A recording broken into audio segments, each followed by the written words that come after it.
राधिका बरसाने वारी की जय। राधे कृष्ण मित्रों, हरिशयनी एकादशी। युधिष्ठिर जी ने श्री कृष्ण से पूछा, भगवान, आषाढ़ के शुक्ल पक्ष में कौन सी एकादशी आती है? उसका नाम और विधि क्या है? आप कृपा करके मुझे बताएं। भगवान कृष्ण बोले, राजन, आषाढ़ शुक्ल पक्ष में शयनी नाम की एकादशी आती है, जो महान पुण्यदायी और स्वर्ग और मोक्ष को प्रदान करने वाली है। यह एकादशी सब पापों को हरने वाली और उत्तम व्रत भी है। इस दिन भगवान विष्णु का एक स्वरूप राजा बलि के यहाँ रहता है और दूसरा स्वरूप वह क्षीर सागर में शेषनाग की शैया पर शयन करता है, जब तक कार्तिक मास की एकादशी नहीं आ जाती। इस दिन से भगवान विष्णु शयन मुद्रा में चले जाते हैं, इसलिए इस एकादशी को हरिशयनी एकादशी भी कहते हैं। इस हरिशयनी एकादशी को भगवान विष्णु को जो कमल के पुष्पों से पूजन करता है, उसे तीनों सनातन देवताओं ब्रह्मा विष्णु महेश का पूजन करने का फल मिलता है। आषाढ़ शुक्ल पक्ष की एकादशी से लेकर कार्तिक की शुक्ल पक्ष की एकादशी तक सभी मनुष्यों को भली भांति धर्म का पालन करना चाहिए।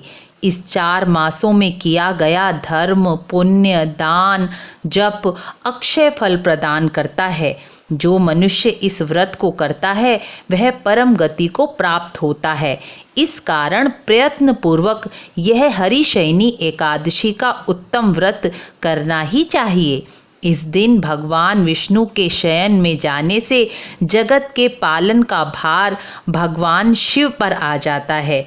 भगवान शिव इस दिन, जब तक भगवान विष्णु शयन करते हैं, तब तक जगत का पालन का भार भगवान शिव धारण करते हैं।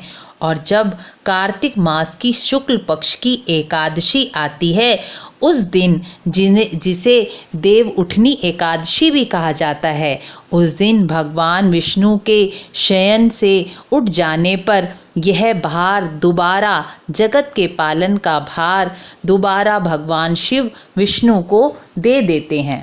हरिशयनी एकादशी को ठाकुर जी को पंचामृत से स्नान कराकर कमल का पुष्प अर्पण करना चाहिए और एकादशी की रात को जागरण भी करना चाहिए। जो मनुष्य एकादशी की रात्रि में जागरण कर भगवान विष्णु के नाम का जप करते हैं, उसके पुण्य की गिनती तो स्वयं ब्रह्मा जी अपने 4 मुखों से भी करने में असमर्थ हैं। भगवान कृष्ण आगे कहते हैं, राजन, जो इस प्रकार भोग और मोक्ष प्रदान करने वाली सर्व पापहारी एकादशी का उत्तम व्रत करता है, वह जाति का चंडाल भी हो तो भी संसार में मेरा प्रिय है।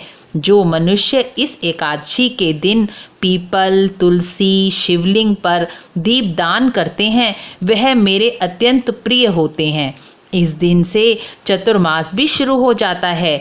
चतुर्मास में किया गया पुण्य, धर्म, दान, जप का पुण्य कई हजार गुना अधिक मिलता है। चतुर्मास में भगवान विष्णु सोए रहते हैं, इसलिए मनुष्यों को भी इन 4 महीने भूमि पर ही शयन करना चाहिए।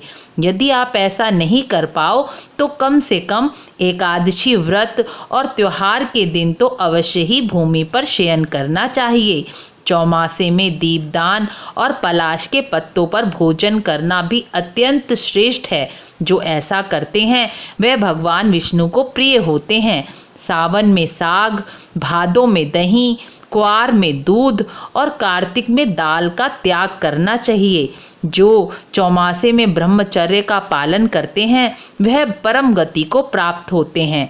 इस हरिशयनी एकादशी के व्रत से मनुष्य सभी पापों से मुक्त हो जाता है और उसे स्वर्ग और मोक्ष की प्राप्ति होती है। इसलिए यह उत्तम व्रत सबको अवश्य ही करना चाहिए। राधे राधे।